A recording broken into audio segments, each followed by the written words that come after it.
kita meneliti tidak satupun pernah ada presiden di negara di dunia ini jadi tersangka. Apalagi dalam perkara ecek-ecek seperti ini. Kalau mau melanggar hukum nggak dihukum jadi presiden, ada hak imunitas. Nah sekarang, kenapa Pak Roy kasusnya dilakukan penyidikan? Karena sudah dihentikan oleh kepolisian, tapi masih ngoceh, masih ribut. Masih memperolok-olok segala macam, menghina. Dia nggak memikirkan bahwa Pak Jokowi itu adalah presiden 10 tahun. Pak Jokowi itu adalah ayah dari wakil presiden. Nah, terus legal standingnya sebagai apa? UGM aja mengatakan bahwa itu asli, nggak ada masalah. Nah, terus tadi kalau teman-teman mengatakan ini kritik nggak bisa, karena kalau di dalam lembaga kepresidenan ya, yang kita alami waktu Zainal Ma'arif menghina Pak SBY, ya, yang terjadi itu sadar itu Zainal Ma'arif, sehingga dia langsung minta maaf, walaupun proses dituntut percobaan gitu. Orang mantan rektor UGM, Profesor Sofyan Effendi, ketemu dengan Rismon. Profesor Sofyan Effendi, rektor UGM tahun 2002-2007, dan saya sudah minta izin ke beliau untuk saya ceritakan. Ya, beliau menyatakan sudah ketemu dengan beberapa profesor dan guru besar UGM, fix bahwa orang yang namanya Joko Widodo itu tidak pernah lulus dari Fakultas Kehutanan. Harusnya kita berharap biar ini kasus selesai, tinggal minta maaf Pak Jokowi bahwasanya jadi biar tidak panjang ceritanya. Nah, kalau ini bakal mau menyasar ya, mungkin belasan orang yang dalam kasus ini. Dan saat ini kalau saya lihat Polda, kalau kita lihat ke depan akan melakukan pemanggilan ya, untuk melakukan validasi terhadap bukti-bukti dan saksi. Mulai hari ini, mulai besok sudah ada tembusannya. Ya, artinya ke depan akan banyak pihak juga akan dipanggil.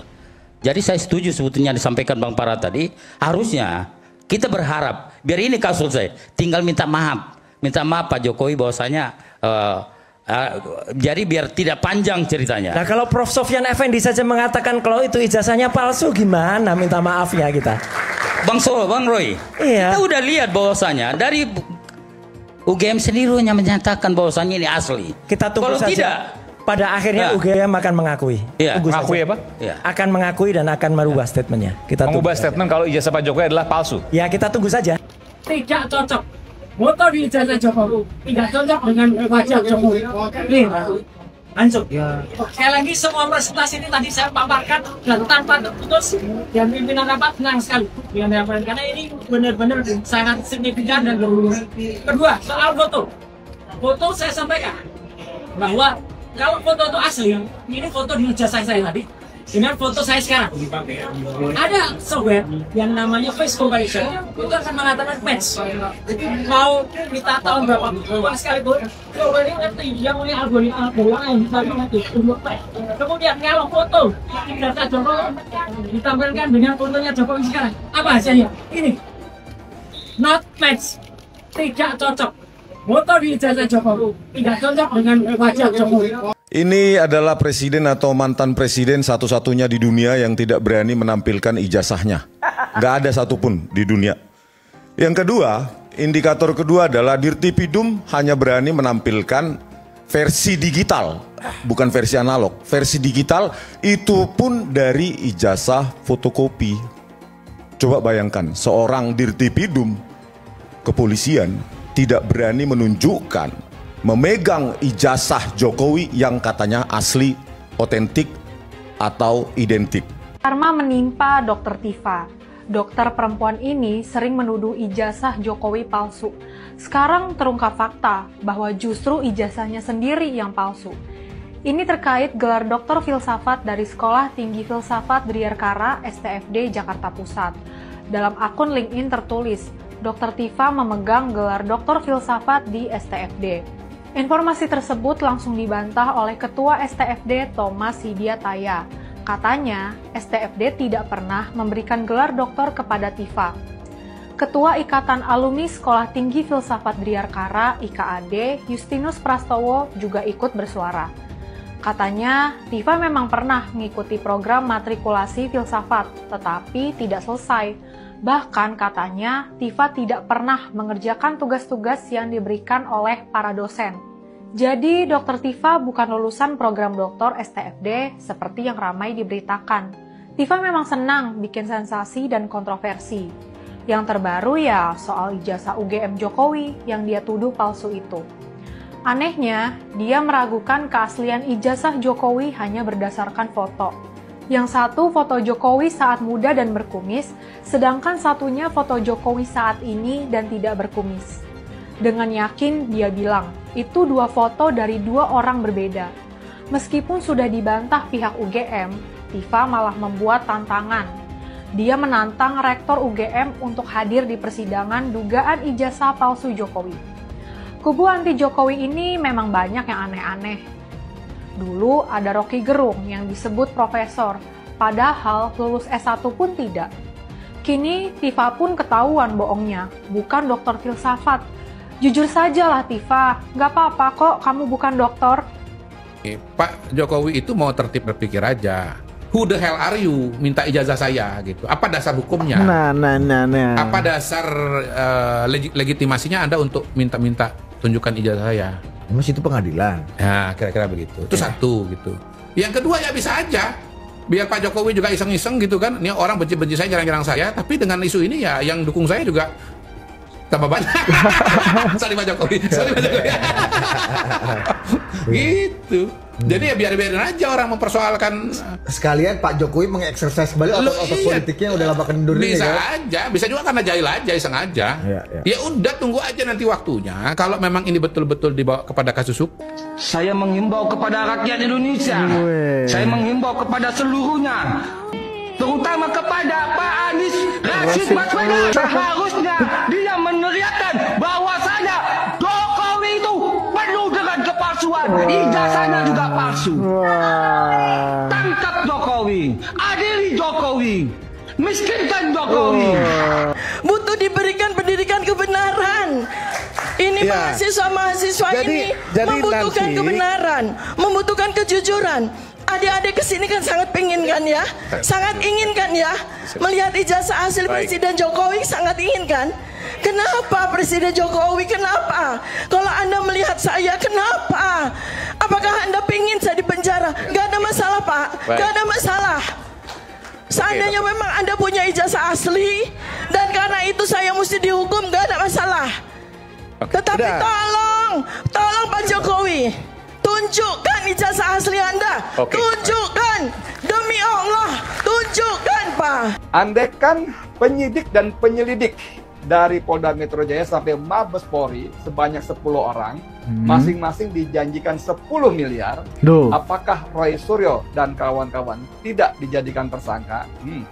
Ya kan? Apa-apaan ini? Andaikan penyidik dan penyelidik masing-masing dijanjikan 10 miliar, apakah ijazah Jokowi akan diumumkan palsu? Figur-figur yang unik ya seperti Pak Roy Suryo misalnya ya, maupun pendukung-pendukungnya. Kasus-kasus calon bupati, wali kota, gubernur, kalau ijazahnya palsu kan ketahuan itu biasanya itu kan, akhirnya kan dianulir kan, ini kan nggak dianulir. Yang kedua, ini yang sederhana aja ya pakai logika, institusinya ini Universitas Gadjah Mada, gitu. Bukan universitas nggak jelas di anta beranta. Rasa-rasanya nggak mungkin ada ijazah palsu keluar dari UGM, itu nggak mungkin, apalagi mahasiswa S1. Mahasiswa S1 itu kan bertahun-tahun kuliah, ada teman kuliahnya, ada mungkin rumah kosnya, ada warteg langganannya, ada tempat fotokopi langganannya, dan seterusnya. Jadi sebetulnya agak naif untuk mengatakan ijazah Pak Jokowi itu palsu. Sebut kami, saya, Pak Roy Suryo, Pak Rismon Sianipar, dan rekan-rekan lainnya sebagai manusia kadus, pengacau, serta meminta kami agar ditangkap dan ditahan karena mempertanyakan keaslian ijazah Pak Joko Widodo. Bahkan beliau menuduh Pak Roy Suryo sebagai pakar telematika palsu dan menyamakan kami dengan pelaku kekacauan nasional. Ini lucu sekaligus memprihatinkan. Kenapa? Karena ini bukan tentang Roy Suryo, bukan tentang saya, bukan tentang personal. Ini tentang mengapa satu pertanyaan akademik harus dijawab dengan ancaman hukum. Ijazah Pak Joko Widodo itu benar dan sah, jawab saja. Tunjukkan bukti, klarifikasi resmi, selesai. Menyerang pribadi, mengadu kepada polisi, bahkan menyebar fitnah dan ancaman, justru itu memperkuat kecurigaan publik. Saya tidak takut, karena saya tahu publik bisa membedakan siapa yang menjawab substansi dan siapa yang hanya bisa menyerang karakter. Jokowi adalah penyandera, penjahat, dan penjajah. Kita paham semua menteri dan aparat tunduk kepadanya. Bahkan setelah berhenti pun tidak cukup untuk membuat dia menjadi orang yang berhenti cawe-cawe. Saya ingin mengatakan ada setidaknya 3 yang saya catat yang berjuang pada hari ini. 1 diantaranya Tom Lembong, ya, dia sudah berhasil melepaskan dirinya dengan mengatakan bahwa impor itu sepengetahuan dan petunjuk dari Jokowi. Kedua, manusia merdeka yang bernama Said Didu, yang jelas-jelas ingin memperjuangkan bangsanya, tapi dia justru dilaporkan oleh Ketua Abdesi Desa Blimbing. Kemudian yang ketiga tentu saja dari partainya Bang Deddy, yaitu Mas Hasto, Sekjen PDIP. Apa-apa ujung-ujungnya khilafah gitu. Ya karena memang tidak bisa kita menyelesaikan persoalan ini tanpa menegakkan syariat Islam. Dan syariat Islam tidak bisa tegak kalau kita tidak punya institusi yang menegakkan syariat secara khilafah, yakni institusi khilafah. Makanya khilafah ini harus terus kita perjuangkan. Tidak peduli ada ormas Islam yang sudah cabut HTI, ya, sudah dicabut BAP-nya, nggak ada urusan. Karena khilafah itu ajaran Islam sudah ada sejak dulu sebelum HTI dibentuk. Bahkan mau dicabut, mau diapain, nggak ada urusannya dengan ajaran Islam. Indonesia itu sudah tidak cocok, banyak korupsi, harus diganti khilafah. Memangnya di khilafah ada korupsi? Banyak korupsinya. Mau pakai Saudi Arabia tuh, aduh, tuh pangeran-pangeran di Timur Tengah itu, kalau musim panas itu di Maroko di tepi pantai punya rumah-rumah dan landasan pesawat gitu, korupsi uang negara. Orang-orang ini kan cuma dihitung dengan jari saja, siapa-siapa gini, hampir every day, setiap menit. Proyek ijazah palsu itu adalah proyek uang besar, bertahun-tahun. Itu the point aja nih Bang, siapa sih Bang gitu loh. Kalau saya nggak tahu. Siapa itu yang sudah dilaporin, ya, sudah mulai diperiksa-periksakan. Kita tunggu aja nanti bagaimana. Saya juga berharap ini menjadi satu pelajaran penting. Oi. Gimana? Tifa, Fadila, gimana? Udah siap-siap belum kalian? Udah beres-beres belum buat pindah kamar? Lalu untuk barisan sakit hati dan sekitarnya gimana? Udah kena serangan jantung karena kaget belum? Kalau udah, cepetan periksa daripada kebablasan. Bentar lagi bakal ada yang bikin pernyataan gini. Hukum di Konoha itu bisa dibeli. Hukum di Konoha itu nurut apa kata penguasa. Nah itu seperti itu mesti muncul, muncul. Ya udah, salah aja, ngaku salah. Itu lebih gentle kok. Bener. Tulis pendapat kalian di kolom komentar. Salam Jigigis. Kalau UGM mengatakan palsu, ya udah. Pak Jokowi mau berkelit apapun juga, ya ini yang berhak menjelaskan palsu atau tidak. Lah kalau ini menjelaskan sebaliknya, oh ijazahnya asli, sudah tuntas. Dosennya Pak Jokowi kan masih ada yang hidup kan, periksa dosennya sebagai saksi. Tidak cukup dengan itu saja, tanya teman seangkatannya, Liting 85 kalau nggak salah ya. Kamu Liting 85, pernah nggak punya teman namanya ini Joko Widodo, kelahiran di Solo tahun sekian-sekian? Oh ya betul teman saya. Tamat nggak dia? Tamat tahun ini. Oke, sudah cukup buktinya, itu semua cukup. Ya, mau apa lagi gitu? Apa lagi? Tidak nanti membandingkan, wah ini kupingnya mekar, wah ini giginya, bukan itu. Yang kita tahu, semua juga pakar-pakar hukum yang sebelah sana, yang selama ini kenceng-kencengnya memprovokasi keadaan tentang ijazah lah, tentang ini, tentang itu gue udah tahu banget, dan dia pasti tahu konstruksi hukum dan kerangka hukum. Kalau dia nggak tahu, dia berhenti aja jadi pengacara semua. Dia berhenti jadi praktisi hukum. Dia berhenti jadi kaum akademisi. Kenapa? Karena akan menonjolkan kebodohan-kebodohan yang nyata gitu. Kenapa? Karena kan gue udah bilang berkali-kali, sampai lu mati, hidup lagi, mati lagi, hidup lagi, mati lagi, hidup lagi, nggak bakal bisa tuh diungkit ijazah palsunya Jokowi, karena dia asli ijazahnya. Pura-pura alim, padahal mungkin PKI. Dan pura-pura kuliah di universitas ternama, padahal ijazahnya beli. Maunya selalu menduduki posisi tertinggi. sudah tidak menjabat tapi terus intervensi. Yang keluar dari mulutnya adalah kebohongan abadi. Satu-satunya yang tidak bohong adalah kebohongannya itu sendiri. Dan anehnya lagi, dia yang berbohong, dia juga yang lapor polisi. Inilah cerita tentang imigran bajingan. Bermodalkan nasab ilegal. Nasab ilegal. Hanya untuk mencari cuan. Karomah, syafaat, dalil-dalil palsu, bahkan kapling surga jadi barang dagangan. Nasab bisa dapat potongan, harga tergantung orderan, status keturunan tergantung pesanan. Pokoknya semua tergantung kepentingan. Tergantung kepentingan. Jangan tanya kebenaran. Karena imigran punya sejuta mimpi.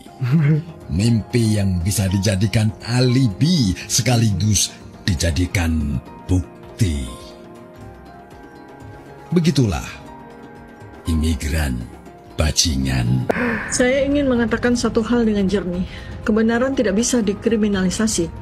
Kita hidup di negeri hukum, tapi hukum harus berpihak pada nurani dan akal sehat. Saya tidak sedang menyerang siapapun, saya hanya mengajukan pertanyaan yang membutuhkan jawaban untuk didengar seluruh rakyat Indonesia. Sekarang ketika kami para cendekiawan bertanya tentang sesuatu yang penuh kejanggalan secara ilmiah, kami dilaporkan oleh orang yang kami harapkan memberikan jawaban secara bertanggung jawab. Ternyata kami dipolisikan. Pertanyaan saya berikutnya, apakah kita masih punya ruang untuk bertanya atau semua harus dibungkam? Bahwa dengan begitu perbuatan tercela sulit dibantah. Tarik ke dalam lagi persyaratan untuk menjadi wapres tidak dipenuhi. Manusia yang namanya Gibran ini yang sekarang menduduk sebagai wakil presiden. Lihat dia mulai dari dia kampanye sampai 6 bulan dia menjabat. Apa ada yang kita bisa lihat dia itu bisa jadi pemimpin terhadap negara kesatuan Republik Indonesia yang hampir 300 juta orang isinya. Presiden yang saat ini kelihatannya masih ragu untuk menegakkan hukum. Masih ada di bawah bayang-bayang Joko Widodo. Orang sabar itu ada batasnya. Ya, benar, itu Bu. kata Bapak Jokowi. Keren, Pak. Bravo, Pak. Bravo, Pak. Saya sependapat dengan Bapak. Jadi buat mereka kemarin yang selalu berulah bertingkah bikin gaduh, Pak, ya kan? Kemarin kan didiamkan itu sama Bapak Jokowi. Didiamkannya itu bukan berarti Bapak Jokowi itu kalah, ya sebetulnya. Didiamkannya itu bukan berarti Bapak Jokowi itu lemah. Didiamkan itu bukan berarti Bapak Jokowi itu takut, ya. Didiamkan bukan berarti Bapak Jokowi mengiyakan semua tuduhan yang kamu arahkan kepada Bapak Jokowi, bukan, ya. Kalian didiamkan itu sebetulnya adalah suatu tindakan Bapak Jokowi ini menghormati dan menghargai kalian. Menghormati. Meskipun sebaliknya kalian melakukan hal yang sangat merendahkan. Iya, benar juga. Didiamkannya itu sebenarnya Bapak Jokowi itu masih menyayangi kalian, ya. Tapi ternyata kalian memang nggak nyadar. Justru tindakan kalian itu semakin barbar, ya. Ya benar. Didiamkan malah semakin ngawur. Semakin ngawur. Dan kalau kemarin Bapak Jokowi mengambil langkah hukum, ya, saya sangat mendukung sekali. Dan terlebih kemarin saya lihat di berita bahwasannya Bapak Jokowi menolak adanya mediasi. Saya sangat setuju. Pak Tua, kemarin kenceng banget berapi-api, penjarakan Jokowi, seret Jokowi, gantung Jokowi. Begitu dipolisikan, mencari perlindungan di mana-mana, pengecot. Sampai kapanpun kita kejar ijazah itu. Itu kan. Siapapun yang mengatakan ada ijazah, hayo bawa buktikan. Waduh. Siapapun yang mengatakan bahwa ijazah ijazahnya asli, ayo bawa ijazah itu, uji keasliannya. Rakyat Indonesia punya kewenangan. Oke, siap. Rakyat Indonesia punya kedaulatan. Siap. Rakyat Indonesia perlu transparansi. Siapapun pemimpinnya. Kelak Jokowi diteruskan Prabowo, Gibran juga sama saja. Itu penyakit bangsa, penyakit negara, penyakit demokrasi. Dan kita tahu bahwa keputusan MK, keputusan sampah. Trash in basket, sampah dalam keranjang. Ayo lawan terus, ayo lawan terus. Allahu Akbar, Allahu Akbar. Merdeka. Belum, kita merdekakan negara ini ya. Siap merdekakan negara ini. Menghina saya sehina-hinanya, sudah menuduh ijazah itu ijazah palsu, sudah merendahkan saya serendah-rendahnya. Ya nanti dibuktikan lewat proses hukum. Nanti akan kita lihat di proses di pengadilan seperti apa. Artinya kalau untuk pelaporan itu bisa untuk peringatan ke pihak lain gitu nggak Pak? Nanti akan menjadi pembelajaran kita semuanya. Adili Jokowi, tangkap Jokowi, adili Jokowi, tangkap Jokowi. Saya berharap tulisan itu ada di seluruh pelosok Indonesia agar KPK bekerja jebloskan biang koruptor, saudara. Setuju tidak? Setuju tidak? Angkat tangan semua, takbir. Takbir. Sallu ala Nabi. Alhamdulillah. Mudah-mudahan cepat di penjara sama Prabowo. Amin. Saya udah kirim pesan sama Pak Prabowo. Pak Prabowo jangan pakai dilindung-lindungin lah. Udah jeblosin aja ke penjara. Biar dia busuk di penjara. Amin. Amin. Kalau Bapak Presiden Prabowo jebloskan Jokowi ke penjara, setuju gak? Setuju gak? Bukan dia aja, Fafa juga jeblosin. Amin. Cuman tunggu tanggal mainnya, tunggu. Alasannya itu bahwa Agung Sedayu melakukan pembangunan. Bapak-bapak, ibu-ibu tahu nggak? Negara yang asal mulanya itu tempat perdagangan, kawasan pemukiman, kemudian jadi negara. Tahu nggak? Yang paling dekat itu Singapura. Singapura itu dulu tanahnya milik Melayu. Orang-orang pendatang Cina dari Republik Rakyat Cina datang ke situ, di backup oleh Inggris, didirikan pelabuhan, diberi tempat, diberi tanah, kemudian didatangkan orang-orang Cina sebanyak mungkin sehingga jumlah Melayunya kalah. Jadilah dia negara Singapura. Sudah ada contoh, sudah banyak contoh, dan sampai sekarang contoh itu masih berlaku. Orang-orang pendatang yang tadinya hanya kawasan pemukiman dan perdagangan, lama-lama jadi negara sendiri. Itu sudah ada, bukan hayalan. Jadi jangan dianggap ini membohong.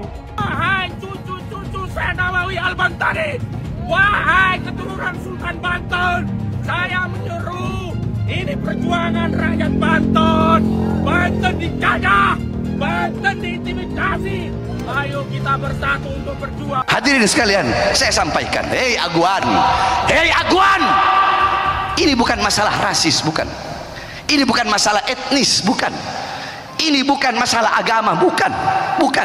Hei Aguan, saya sampaikan kepada kamu, Aguan, walaupun engkau punya segala-galanya, engkau punya uang, harta yang berlimpah, engkau bisa beli oknum-oknum pejabat, engkau bisa beli oknum-oknum perangkat-perangkat negara dengan kau punya uang. Walaupun kau bisa beli partai-partai politik atau oknum-oknum anggota dewan, wahai Aguan, kau punya uang, kau punya harta, kau punya segala-galanya. Akan tetapi ingat, selama kami pemuda-pemudi Islam Indonesia, kami bangsa dan rakyat Indonesia yang telinga kami selalu terbuka untuk mendengar jeritan-jeritan saudara-saudara kami, telinga kami terbuka mendengar jeritan, teriakan, merasakan penderitaan, kesengsaraan saudara-saudara kami di Banten, maka selama itu kami pemuda-pemudi Islam, kami pemuda-pemudi Jawa Barat akan berada di barisan paling depan melawan engkau sampai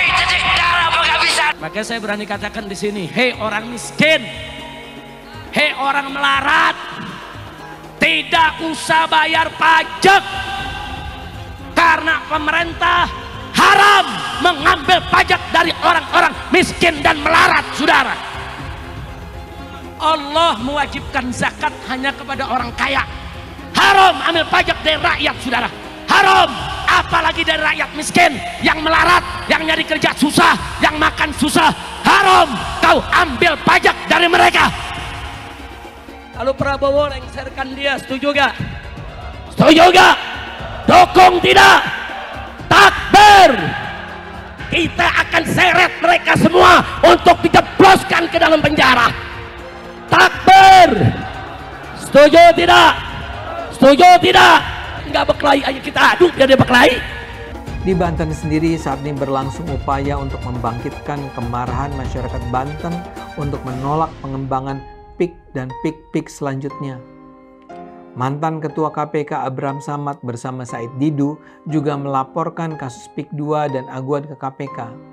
Menurut Samad, laporan ini mencakup 6 aguan serta mantan Presiden Jokowi. Menurut mereka, di dalam kasus ini ada dugaan korupsi dan suap yang telah menyebabkan kerugian negara. PIK 2 menunjukkan kejahatan etnis Cina kepada kaum pribumi. KPK yang menjadi macan ompong menghadapi Anies Baswedan. Ada apa dengan KPK sehingga dia tidak berdaya untuk mengungkap kasus Formula E dan banyak proyek-proyek siluman, proyek-proyek yang dananya di markup di Pemprov DKI. Ada apa? Kenapa KPK menjadi macan ompong di depan Anies Baswedan? Ada apa? Kabarnya dengar katanya itu Formula E itu yang makan uangnya juga rame-rame, ada juga DPRD DKI. Ya tangkaplah, ya kan? Tangkap tuh anggota-anggota DPRD DKI dan Anies Baswedan. Selesaikan Formula E itu. Tindak tegas. Cuman ya susah. Lembaga KPK-nya sendiri, oknum-oknumnya itu juga banyak maling. Itu waktu si Novel Baswedan itu menjadi penyidik KPK tuh ditawarin mau berapa tahun. Itunya di penjaranya mau berapa tahun, itu ada harganya, ya kan? Mau 2 tahun sekian, 5 tahun sekian, 10 tahun sekian, 12 tahun sekian. Kalau seumpamanya si koruptor ini tidak mau memberikan uang, ya diperberat, ya kan? Nah itulah kerjanya KPK. Semoga mau seperti apapun hebatnya, kong kali kong kejahatan yang dilakukan oleh Anies Baswedan, ya, menyalahgunakan kewenangan atau menyalahgunakan anggaran Formula E ataupun anggaran yang ada di Pemprov DKI. Ya, yakin suatu hari nanti Allah Subhanahu wa taala akan menurunkan azab yang seberat-beratnya kepada Anies Baswedan CS. Saya tidak mau pemimpin masa depan menyalahkan angin di kemudian hari. Anda kalau nyindir lain kali jangan pakai angin, Mas. Mau bilang lagi, jangan salahkan angin. Saya kan sampaikan soal angin ya kemarin. Angin tak ada KTP-nya. Angin itu bergerak dari sana sini. Ketika polutan yang muncul dari pembangkit listrik tenaga uap mengalir ke Jakarta, maka Jakarta punya indikator, karena itu Jakarta mengatakan ada polusi udara. Ketika anginnya bergerak ke arah Lampung, ke arah Sumatera, ke arah Laut Jawa, di sana tidak ada alat monitor. Ada orang yang bilang jangan cerita soal angin, maka dia tidak menghormati ilmu pengetahuan. Bapak Politik Identitas Indonesia Anies Baswedan, Bapak Intoleransi Indonesia Anies Baswedan, jangan lupakan, jangan terlena, jangan sampai dia pecahkan kita dengan dagangan ayat dan mayatnya. Air itu turun dari langit, turunnya ke atap rumah langsung sumur bor, bukan ke sungai dan ke laut. Syukuri kenapa kalah, kenapa ditahan. Saya bersyukur atas itu semua. Saya coba bayangkan ya, kalau seandainya waktu itu kita menang gitu ya, hari ini belum tentu kita bisa nikmati seperti ini. Kita bersyukur 5 tahun Tuhan izinkan kasih ke orang yang pintar ngomong untuk kerja.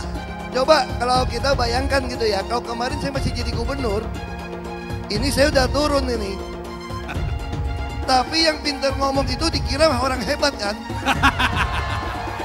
Ini lebih berbahaya tahun 2024, langsung ketahuan karakternya. Langsung ketahuan itu. Di saya juga ada kutipan Pak di kamar saya Pak. Tulisannya, Jakarta telah mengambil keputusan yang fatal. Dan ini aneh. betul-betul aneh. Ini bukan kampanye, tapi saya sampaikan sini.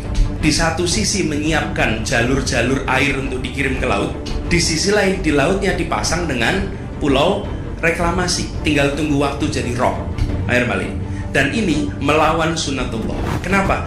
Air itu turun dari langit ke bumi, bukan ke laut. Harusnya dimasukkan ke dalam bumi, masukkan tanah. Di seluruh dunia air jatuh itu dimasukkan ke tanah, bukan dialirkan pakai gorong-gorong raksasa ke laut. Jakarta telah mengambil keputusan yang fatal. Bukan banjir, itu memang parkir air. Bukan banjir, itu memang parkir air. Penjajahan di depan mata itu di Jakarta. Di tempat lain penjajahan mungkin terasa jauh, tapi di Jakarta, bagi orang Jakarta, yang namanya kolonialisme itu di depan mata, dirasakan sehari-hari. Dulu kita semua pribumi ditindas dan dikalahkan. Kini telah merdeka, kini saatnya kita menjadi tuan rumah di negeri sendiri. Hai semua, nama saya Johannes Leong. Saya adalah investor saham, forex, dan juga kripto. Channel ini banyak membahas tentang berita terkini, edukasi finansial, investasi, dan lainnya. Jangan lupa subscribe channel ini kalau kamu suka dengan konten yang serupa. Follow juga sosial media lainnya yang saya taruh link di kolom deskripsi. Di sana kalian bisa dapatkan konten yang berbeda. Saya juga punya Telegram channel yang isinya berfokus kepada trading dan juga investasi. Itu Telegram channelnya gratis. Oke, kita lanjut ke videonya. Sebagian besar penonton di video ini setelah menonton video di awal mungkin bertanya, apakah kejadian seperti krisis 98 akan kembali terulang? Belum lagi keadaan global yang tidak menentu. Lalu apa yang bisa kita lakukan untuk selamat dari krisis yang mungkin akan datang dalam waktu dekat? Jawabannya adalah investasi. Kebanyakan dari kalian yang lagi nonton kalau investasi pikirannya pasti hanya di properti. Tapi ketika terjadi krisis seperti 98, apa yang terjadi dengan rupiah ketika hyperinflasi? Dan juga apa yang terjadi dengan harga properti? Harga dolar dari Rp2.500 terbang ke Rp15.000. Otomatis utang yang harus kita bayarkan naik 6 kali lipat. Banyak bisnis yang bangkrut, kebakaran terjadi di mana-mana, hingga rumah pun bagaikan tidak ada harganya. Mau dijual pun tidak ada yang mau beli. Saya tidak mengatakan ini akan terjadi lagi, tapi kemungkinan terjadi seperti Mei 98 tetaplah ada. Negara gede seperti Argentina, Venezuela, dan Turki baru-baru saja mengalami hyperinflasi. Apalagi setiap hari kita ketemu ada saja konten yang berbau sara ke orang Tionghoa yang ada di Indonesia. Entah itu dari Instagram, ataupun dari YouTube, ataupun sosial media lainnya. Kita bisa lihat di tahun 2017, saat Pilgub Jakarta, hampir terjadi kerusuhan seperti 98, karena Ahok dituduh menodai agama. Ahok pun harus dipenjara untuk menenangkan masyarakat yang dengan gampangnya dihasut untuk membenci Tionghoa, dan tidak memilih pemimpin yang beda agama. Pada akhirnya, Anies jadi gubernur dengan bantuan Ormas Terlarang (FPI), dan sampai saat ini dijuluki sebagai Bapak Politik Identitas. Kejadian itu pun berlanjut hingga saat ini. Masifnya pemberitaan sara terhadap Tionghoa beredar di media-media nggak jelas. Penontonnya setiap hari dihasut untuk menggulingkan pemerintah karena tuduhan Indonesia dikuasai oleh Taipan atau Sembilan Naga, yang ujung-ujungnya menyalahkan Tionghoa lagi. Kita bisa melihat kejadian di PIK 2, di mana ormas terlarang seperti FPI dan juga HTI terus menghasut masyarakat untuk membenci Tionghoa. Saya tidak bisa membayangkan jika kejadian seperti Mei 98 terulang kembali. Setiap musibah yang selalu disalahkan adalah keturunan Tionghoa. Setidaknya di video ini, saya akan membagikan strategi saya yang sudah saya terapin jika kejadian 98 terulang kembali. Tujuan dari strategi ini supaya kita setidaknya bisa selamat dari masalah finansial ketika musibah ini terjadi. Strateginya adalah investasi di aset yang berbeda-beda, bukan di satu jenis aset saja. Misalnya hanya di properti. Kalian bisa mulai belajar berinvestasi di aset yang berbeda seperti Bitcoin, emas, dolar, bahkan saham global atau saham Amerika. Ini adalah cara yang bagus untuk mengurangi risiko tergantung kepada satu jenis aset saja. Bukan gak nasionalis kalau kita mau invest di aset-aset yang saya sebutkan tadi. Tapi memang peluang yang kita dapatkan dan potensinya memang jauh lebih bagus dari properti, apalagi deposito. Pertama, pelajari jenis aset seperti emas. Setidaknya kita bisa terlindung dari efek hyperinflasi ketika terjadi. Selain itu, kalian juga harus belajar bagaimana mendapatkan penghasilan dari emas. Kedua, kalian harus belajar investasi aset global seperti saham Amerika atau saham global. Ketika terjadi krisis, yang paling berdampak adalah saham-saham Indonesia. Karena semua utang perusahaan dalam bentuk dolar akan terkena dampaknya. Deposito reksadana, properti juga akan terkena imbasnya. Ketiga adalah kalian harus belajar mengenal berinvestasi di Bitcoin. Alasan kenapa saya suka banget dengan kripto, karena kita bisa pergi ke negara apapun di dunia ini, misalnya di Singapura, dan saya tinggal jual kripto saya di negara itu. Saya menganggap Bitcoin itu sebagai aset properti digital yang bisa saya bawa kemanapun dan jual kapanpun saja secara instan. Kalau saya butuh uang, detik ini juga bisa saya jual, tidak usah menunggu berbulan-bulan. Itulah strategi saya jika kejadian 98 terulang kembali, untuk selamat dari masalah finansial. Kamu bisa cek link di kolom deskripsi untuk mulai investasi. Dan saya sudah sediakan juga video playlist supaya membantu kalian paham tentang investasi. Semoga video ini membantu kalian untuk selamat dari masalah finansial ketika musibah ini terjadi kembali. Semoga Indonesia selalu damai dan sampai jumpa di video selanjutnya.